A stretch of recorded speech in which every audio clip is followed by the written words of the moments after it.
ऐसा हमेशा से ही देखा गया है कि मनुष्य अपने बीते हुए समय को याद करता है और कहता है कि पहले का समय बड़ा अच्छा था। जबकि वर्तमान परिप्रेक्ष्य में देखा जाए तो उसके पास में सारी सुविधाएं होती है और धन होता है। ये सुविधाएं और धन जैसे जैसे उम्र में पीछे देखा जाए तो हमारे पास कम होता है। मगर जब आज हमारे पास में धन और सुविधाएं जिन्हें हम असल सुख समझते थे वो हमारे पास है, तब भी हमें संतुष्टि नहीं है। और आप देखना हमेशा कि मनुष्य हमेशा अपने पीछे की ओर देखता है, अपने बचपन की ओर देखता है और कहता है कि वो समय बड़ा अच्छा था। ऐसा इसलिए होता है कि जब हमारा मन स्वच्छ होता है, जब हम छोटे होते हैं, बड़ा निर्मल मन होता है बच्चे का, हम प्रकृति से आसानी से जुड़ जाते हैं, हम परम शक्ति ईश्वर से आसानी से जुड़ जाते हैं। और क्योंकि अगर ऐसा देखा जाए तो साधक भी यही करते हैं। जिसे गहन ध्यान में जाना होता है या ईश्वर प्राप्ति के लिए प्रयास करना होता है, वो प्रकृति की ओर बढ़ जाता है, ध्यान करता है, हिमालय की ओर चले जाता है। उसे मनुष्य से अधिक अर्थ नहीं रहता। ज़्यादातर देखा गया है कि सन्यासी भी अपना घर परिवार छोड़ देते हैं। मनुष्यों से उसे अधिक महत्व नहीं दिया जाता, उसे संबंधों को अधिक महत्व नहीं देते वो। तो आप कहेंगे कि सभी को सन्यासी हो जाना चाहिए। नहीं, ऐसा नहीं है। मनुष्य हमेशा अपने बचपन की ओर देखता है क्योंकि उसके मन में जो ईश्वर से संपर्क करने का साधन होता है वो बड़े सुलभ होते हैं।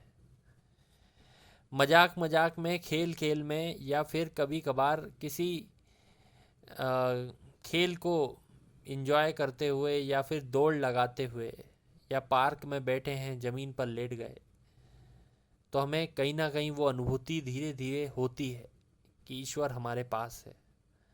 मन बड़ा हर्ष से भर जाता है, हमारा रोम रोम महसूस करता है प्रकृति की उस शक्ति को।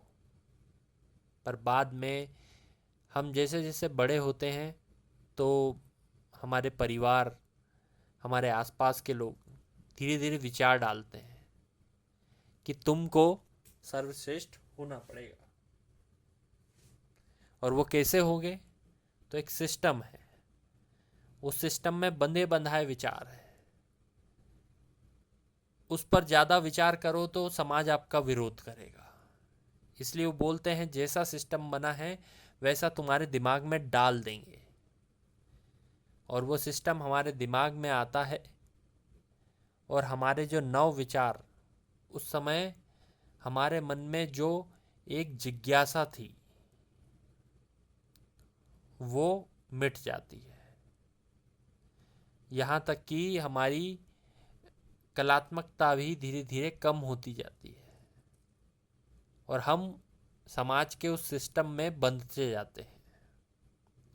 और जितना ज़्यादा आप समाज के उस सिस्टम में बंधेंगे तो आप महसूस करेंगे कि आप प्रकृति और ईश्वर से दूर जा रहे हैं। और बड़े होने पर होता यही है। समाज ने जो सिस्टम हमारे दिमाग में बिठाया उसका उपयोग करके हम भौतिक रूप से आगे तो बढ़ जाते हैं, धन संपत्ति, भोग विलास के सामान सब एकत्र करते हैं, भोग करते हैं, लेकिन संतुष्टि नहीं मिलती। और संतुष्टि पाने के लिए हम याद करते हैं कि बचपन में कितनी संतुष्टि थी, जबकि धेला नहीं था, फाके पड़े हुए थे। और आप सोचते हैं कि इतना सब होने के बाद में अब मैं और क्या करूं? तो आपको करना ये चाहिए, ना तो सिस्टम में समस्या है क्योंकि उसने आपको अर्थ दिया है, साधन दिए हैं। बस ये है कि कुछ समय के लिए आपका ईश्वर से, प्रकृति से कटाव हो गया। तो अब थोड़ा सा लोगों से, समाज से जो अभी भी आपके अंदर विचार डाल रहे हैं, थोड़ा कटाव वहाँ से भी कीजिए और बच्चे बन जाइए। मैं आपसे ये नहीं कह रहा हूँ कि जाकर धूल में कंचे खेलने लगे। आप तो सिर्फ मन को पहले जैसा चंचल था, बचपन में स्वच्छ था, किसी के लिए घृणा का विचार नहीं था, वैसा बना लीजिए। और अगर फिर भी कोई तोड़ नहीं मिलता है तो सबसे अधिक सुलभ साधन है सेवा करना।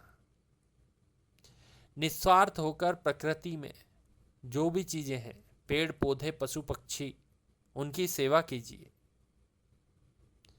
लेकिन सेवा करते समय कभी भी मन में ये भाव मत लाना कि मैं देखो कितना बड़ा हूं जो मैं सेवा कर रहा हूं। अपना मन साफ रखना। बचपन में अगर कोई कुत्ते का छोटा पिल्ला परेशानी में होता है तो कुछ बच्चे मिलकर उसके लिए घर बनाते हैं। कभी भी ये नहीं सोचते कि भैया वो घर हमने बना के उसको दिया या हम बड़े महान हो गए, हमने उसको जगह दी, ऐसा नहीं सोचते। वो मित्रवत व्यवहार करते हैं और बस उसके लिए घर बनाते हैं और खुश होते हैं। तो वैसा ही घर फिर से बनाना शुरू कीजिए, भोजन देना शुरू कीजिए निरीह जानवरों को, पेड़ पौधों के साथ समय बिताइए, कुछ नए वृक्ष लगाइए और धीरे धीरे मन को प्रकृति के साथ में मिलाना शुरू कीजिए। और आप महसूस करेंगे कि आपका मन अब एकाग्र हो रहा है, पहले की तरह साफ हो रहा है, स्वच्छ हो रहा है। और अगर आप उसके बाद में कुछ संतुष्टि महसूस करते हैं तो इस प्रवृत्ति को बढ़ाइए, जाइए, क्योंकि मनुष्य के पास में जीवन बहुत थोड़ा है और अगर सोचने में या उलझने में इसे बर्बाद कर दिया तो फिर किया ही क्या।